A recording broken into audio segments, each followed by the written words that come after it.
Manchester United suffered their second defeat of pre-season on Saturday night as they were beaten 2-1 by Arsenal in Los Angeles. Things started off positively for Erik ten Hag when Rasmus Hojlund made the most of some poor defending to fire United in front at SoFi Stadium. But United's defensive frailties were exposed by the Gunners. Gabriel Jesus levelled things up just before the break, and then Gabriel Martinelli grabbed the winner later on. Here, Mail Sport takes you through 5 things we learned. Recurring injury nightmare for United. If Manchester United were hoping the injury nightmare of last season was a thing of the past, they took a depressing step backwards in a 2-1 defeat to Arsenal at the SoFi Stadium. Rasmus Hojlund and new £59 million signing Lenny Yoro both limped off before half-time to hand manager Erik ten Hag, a painful double blow. Hojlund went down with what appeared to be a hamstring injury 5 minutes after firing United in front, and walked gingerly around the perimeter of the pitch towards the dressing room following treatment. Yoro also seemed to know instantly that something was seriously wrong when he went down on his haunches just after the half-hour mark. The young Frenchman, who completed his move from Lille just in time to come out on tour, wasn't taking any risks either and went straight off. Ten Hag was asked about last season's injury problems in his pre-match press conference and referred to the appointment of club doctor Gary O'Driscoll 10 months ago and head physio Jordan Rees, both from Arsenal, as reasons to be optimistic. Now he can start fresh and be in the lead, said the United manager. We also changed strategies in medical and performance to improve. Only 24 hours later, United were facing some familiar old problems. Hojlund gives heaven hell.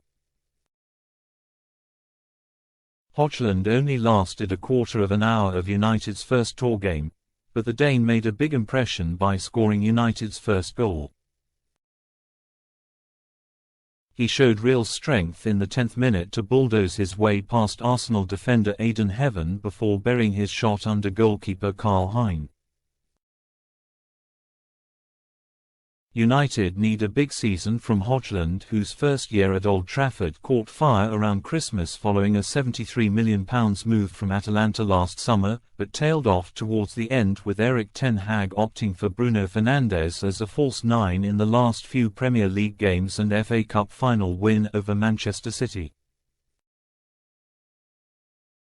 He will need some support from new £36.5 million striker Joshua Zirkzee, with young Ethan Wheatley also emerging as an option. Ten Hag spoke about the importance of strength in depth on Friday, and it was interesting that midfielder Hannibal Mejbri replaced Hojlund in the first half here. United had Wheatley, Jadon Sancho and Antony on the bench, but Ten Hag had planned to use them in the second half and didn't want to risk overloading them by playing them for an extra half an hour. Lenny needs time to learn. Lenny Yoro will need time to adapt to English football despite his huge reputation around Europe. The young Frenchman arrived at United from Lille this summer as one of the brightest defensive prospects on the continent, and he oozed class on his debut against Rangers last weekend. But he also made some basic errors, and there was further evidence here that he is on a learning curve before he went off injured in the 33rd minute. There were only a few seconds on the clock when his mistake let in Gabriel Jesus, but Yoro had the speed and agility to make up for his error, just as he did against Rangers at Murrayfield. Then shortly before going off, he played himself into trouble close to halfway by being too elaborate and almost had his pocket picked by Jesus. He will be a big asset for United going forward, but fans may have to be a little patient while he adapts to a new country and league. Onana spot on for United. Andre Onana had a difficult start to his United career when he was lobbed from the centre circle by Florian Sotokas against Lens in his Old Trafford debut last August. It knocked the Cameroonian's confidence for a while before he recovered to be a key performer under Erik ten Hag following a £47.3 meters move from Inter Milan. A year on, Onana is significantly more comfortable, as United's know. And he produced an assured performance in the SoFi Stadium. The highlight was a brilliant reflex save from Leandro Trossard in the second half, Onana having made another excellent stop from Ethan Nwaneri in the first half when the Arsenal man was offside.